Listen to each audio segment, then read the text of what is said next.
Um, I mean, we've shown how dangerous we can be breaking from that low block, and I think that was like pretty textbook. And obviously a great start, but then it kind of knows that kind of puts us in the defending the lead mindset, and it's obviously an early goal is it was it second or third minute. It's a still got a lot of the game to finish out, but yeah, obviously our emphasis on how we defend with 11 players is still ringing true, and everyone's staying honest to our identity. And I mean, when you've got Joe playing well like that, Joaquin's been really good, and then Calvin and Tanya a electric handful to for any center back pair to handle.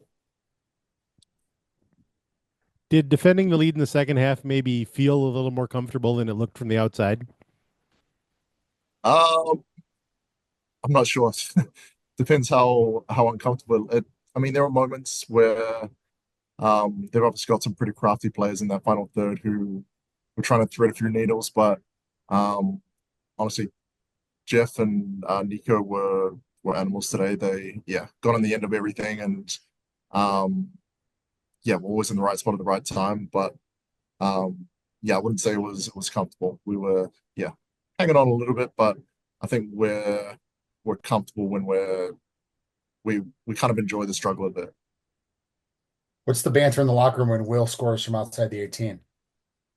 Um, I what did I s- I said that there was going to be the dubious goals committee were gonna take it away as an own goal or something. So, but no, I mean, no, obviously it's wasn't something we precisely worked out on the training pitch, but obviously when you've got good players on the ball who are alert to those situations, and happy for them to. I think me and will trap a race to 20 goals this year.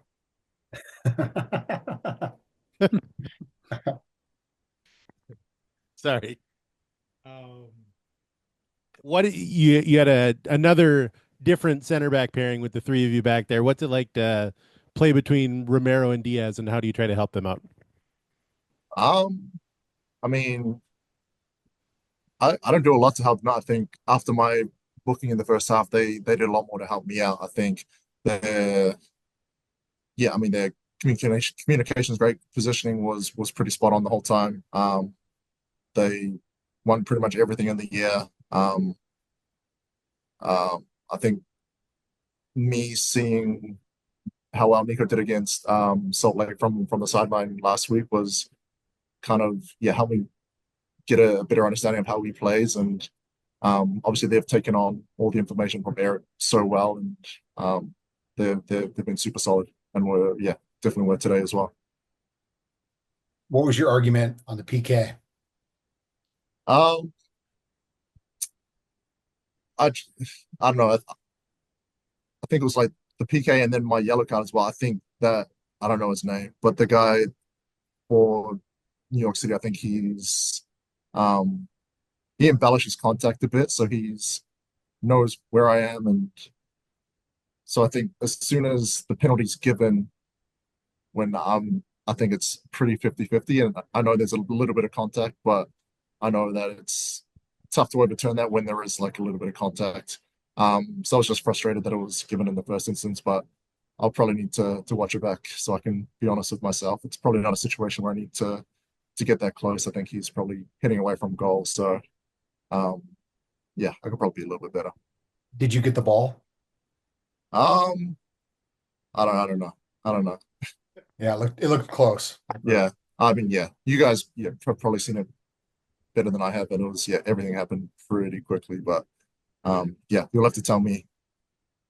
Do you feel like there's something the team needs to do differently when they're trying to protect the second half lead?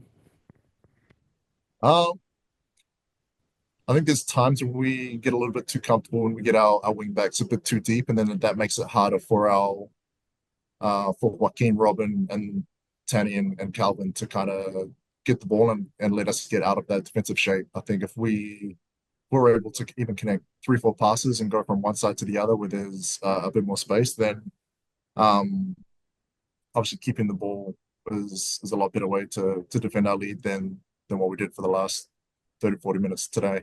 Um, So we're aware of that, and we just that's something we need to work on. Was Dane up to any mind games before that PK? Looked like he kind of got in Alonso, talked to him. Uh, Alonso kind of smirked yeah, over anything I he think saw. he had a few words for him. I think you're gonna have to ask him exactly what, but um, Dane, full of confidence. I think he's anytime he probably wants me to give up more penalties so he gets chances to save them because he backs himself that much in pens, and you love it when you've got a confident keeper behind you.